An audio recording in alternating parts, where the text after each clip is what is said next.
So that was all contained there in an email, and then the Daily Telegraph weighed in with its own headline on this. Here's Laurie Oakes. That didn't strike me as a particularly accurate front page. I mean, it's not my idea of journalism, I'd have to say.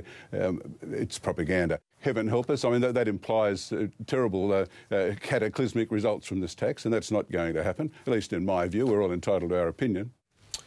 But nevertheless, there was no jubilation, as I said before, no self-congratulations on this from the government. The Greens were out there celebrating Kerry Ann, yep, but that's because they know it's not popular.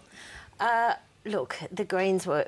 Bob Brown said, from his point of view, it was really only halfway there or a quarter way there. I'm just paraphrasing a bit here. So he was giving the government a little bit of a slap. But Christine Milne was very happy, and she keeps reiterating this point about it being a power-sharing arrangement with Labor, which I think hurts Labor. I don't think it's a good look. Doesn't hurt the Greens. It doesn't hurt the Greens, that's right, it does. But the Labor's is trying very much to differentiate itself, to separate from this sort of unholy marriage, that impression out there in the electorate, which does bob up from time to time as something that makes people a little bit fearful, or the voters a little bit fearful. But Brian, let's accept what we see, that it's not a popular tax, but nevertheless, is there some benefit for the government in simply getting it through and finally achieving something? Well, I think one of the main benefits is that once it's in, people will notice that for most people, will have more compensation than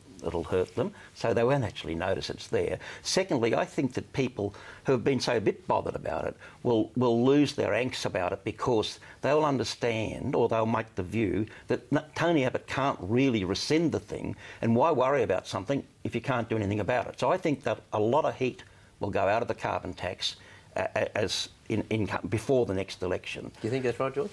Well, the way most voters view public policy, it's in the argument that they pay attention, and after the delivery of some of these things, it's totally forgotten, because people don't sit there and sweat every piece of legislation that got passed in the current or the previous parliament.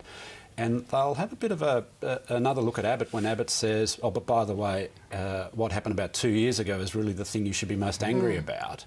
And I'm going to devote this, the next term and the term after that, if necessary, to keep sending you back to the ballot box until we get rid of this thing. For most people, it'll be, what was that again? Yeah.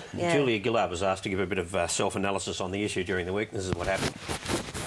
I'm not someone given to a great deal of self-analysis or self-obsession. I'll let all of my friends here do this. Let me have a go. All right. All right. Dr. Swan. The reason that this legislation is passing is because the PM is as tough as nails. OK, so that's the line. But, you know, the issue of it, saying that there'll never be a carbon tax under the government I lead, that is going to be there constantly. The opposition will still characterise the government and characterise Julia Gillard in particular in that way. You can see the advertisements in the election campaign.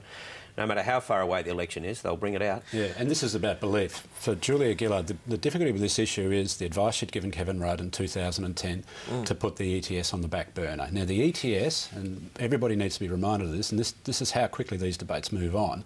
In 2007, Kevin Rudd and John Howard, the competition on the ETS was who would get there first. So it was a bipartisan position. Gillard and Swan, in that kitchen cabinet, were the two that were the least interested in the ETS, and that was Labor's election platform in 2007. It was one of the reasons why they won that election. Fast forward to the 2010 election, she tries to hedge her bets. Citizens' Assembly, I still believe in a price on carbon. Oh, by the way, this thing Tony Abbott's carrying on about, I don't want that. I'm going to rule out a carbon tax, without actually understanding she was ruling out a fixed price period in the thing that she was promising. After the election, what happened to Labor? They realised that the absence of a firm position on climate change was what cost them their majority. So they then switch to a compromise package in the context of minority government. So this comes back again. It will always come back to belief for Gillard, whether this is the thing that she truly believes in. If she took an unpopular decision on something she'd been banging on about for 20 years, say GST with John Howard, you would suspect that the electorate might give her a few more credits. On this one, I think it's it's always going to be difficult for her to appear real on this issue. Yeah, but at some stage the heat's going to go out of it. I mean, surely the loudmouths and the shock jocks and all the rest of it and the opposition cannot continue to sustain through to 2013 you said 10 days out from the election that you weren't going to, a government you led wasn't going to impose a carbon tax, etc., etc. I mean, if the heat goes out of it come with the passing of it and come July 1, well, surely that's going to dissipate as a political argument against her, as a political strike against her. That might on that score, but what if there's no progress, Brian, in the rest of the world? And that 2 years from now the situation hasn't changed? That will be a minus for the government, but I don't think it'll be a minus because I just agree that the heat will be out of the thing.